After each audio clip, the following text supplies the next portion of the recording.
Welcome back to another episode of Rock Boys Football. Obviously, some really disappointing news late Wednesday night. Five-star defensive back DJ Pickett shocking a lot of people in this industry committing to the LSU Tigers. I think that begs the question, where does Oregon go from here on the recruiting trail? Now, especially for me, it's a heck of a lot more exciting when we're breaking down commitments. Those are the episodes I love to do the most, but if you're an Oregon Duck fan and you follow the recruiting trail relatively closely, you understand that these conversations are really important. When you were Dan Lanning in the Oregon Ducks and you were going after multiple top prospects from across the country, you're not going to land every single one of them. And I think one of the most important things you can do is make sure you pivot and continue to build a really, really strong class in 2025. Want to talk about, where Oregon goes from here specifically in the secondary in this 2025 cycle. There are still some very impressive names on the board for the Oregon Ducks, some impressive names that the Oregon Ducks are trending for as well. Fired up to get into it. Before we do, and as always, just want to say thank you to you guys and to the Oregon Duck fans. I know breaking down commitments, it's a lot more fun for you guys to listen to. It's a lot more fun for me to do.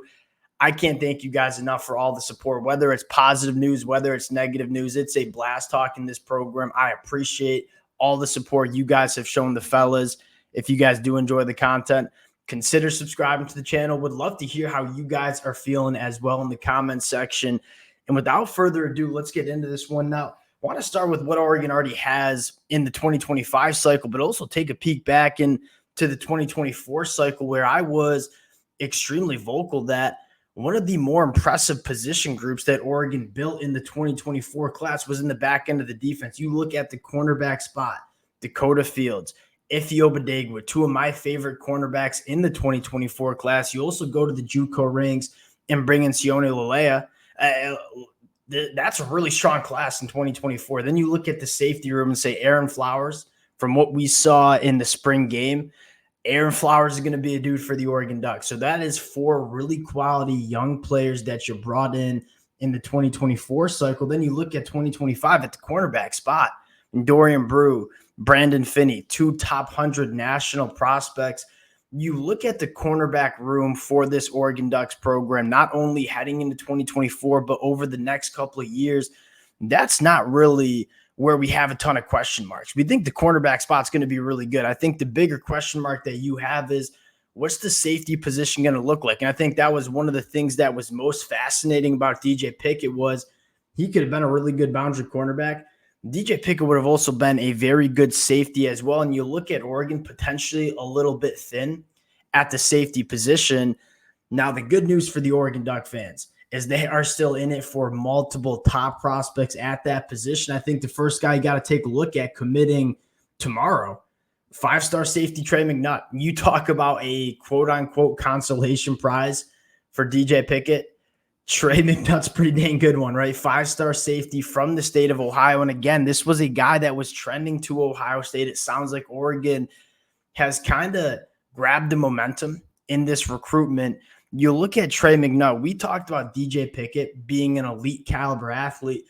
Trey McKinnon's a phenomenal athlete as well, right? 6 foot, 180 pounds. This kid is absolutely put together. And what I would say about Trey McKinnon is maybe DJ Pickett had a little bit of a higher ceiling in terms of just the rare physical traits that DJ Pickett had. I think Trey McKinnon right now is probably a better football player. And he is put together. He can do a lot of different things in the back end. He runs a 10.8 in the 100-meter dash, a 10.6 broad jump. Really, really twitchy athlete. But what I love most about Trey McKinnon is the college-ready frame. I think we looked at DJ Pickett and said, hey, there was going to be some weight that needed to be put on DJ Pickett before he could play at the Big Ten level. You look at Trey McKinnon, he's one of those kids that is put together and looks like he's been in a college weight room for the last couple of years. What I love about Trey McKinnon is he's a game changer. This is a guy that has phenomenal instincts in the back end, always around the football, 4 interceptions during his junior year.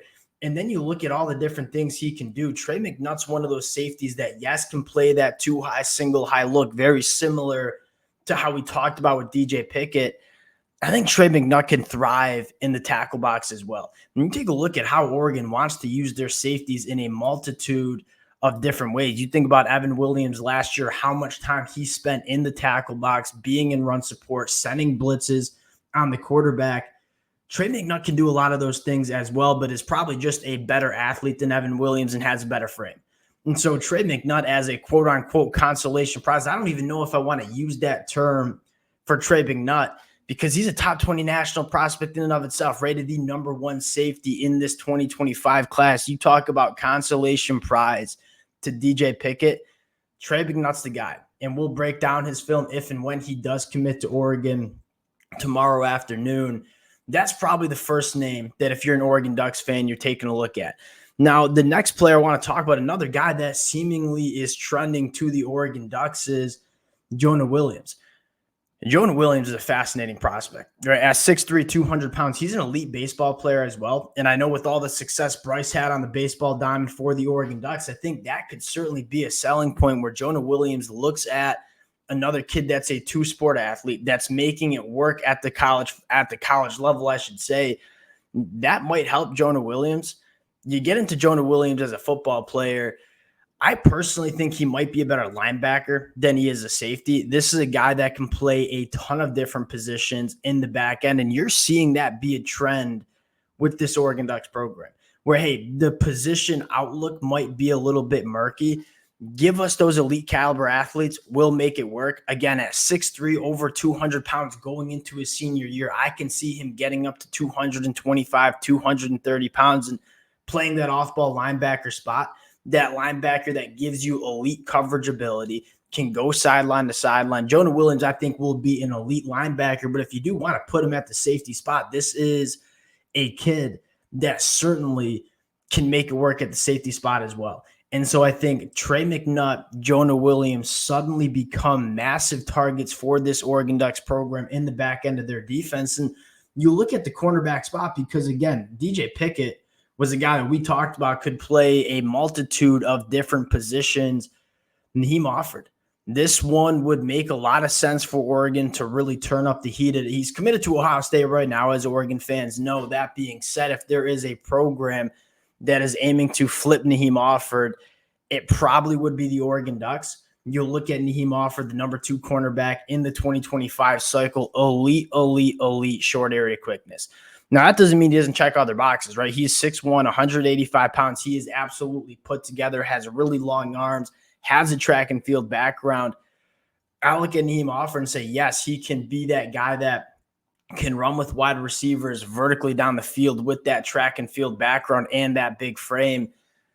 The movement skills, the fluidity in the hips, elite man coverage cornerback. I mean, this is a guy that in those short intermediate route trees where you talk about staying in the hip pocket of wide receivers, making those throwing windows extremely tight, Nahem Offord can be that guy. And so you look at Oregon and say, there's no way around it. I'm not trying to get up here and say it's okay that we lost out on DJ Pickett because he's a phenomenal player. Losing out on DJ Pickett certainly stings. If there's a position group that if you're Oregon and say, we feel pretty good about what we have and what we're trending for, it probably would be in the back end of this Oregon Ducks defense in the secondary. There's some other names too. I mean, Chuck McDonald from Mater Dei, he's committed to Alabama. That could potentially be a player that Oregon says, all right, we lost out on DJ Pickett. We want to get another elite player in the back end. Maybe you start circling back to these guys that maybe you didn't prioritize that first go around and they ended up going somewhere else. But after that 2024 football season where you want to turn it up on some different prospects, there are certainly some names on the board that would entice a lot of Oregon Duck fans. You lose out on DJ Pickett, it stings. There's a lot of really good players that are already committed and then within this Oregon Ducks program that are young in the back end. There's also a lot of names that Oregon is trending for on the recruiting trail as well. Personally, that's where I would go. This is an important conversation. Again, it's not as exciting as breaking down commitments. That being said, the elite programs on the recruiting trail understand that you're not going to get every single top prospect you're going for, and the ability to pivot and still build a strong class. Very important. We'll see how the Oregon Ducks do over the next couple of weeks. Trey McKinnon committing tomorrow afternoon. If he commits to Oregon, we'll break down the film. Appreciate you guys rocking with the boys. Again, if y'all do enjoy the content, consider subscribing to the channel, and we'll talk to y'all later. Peace.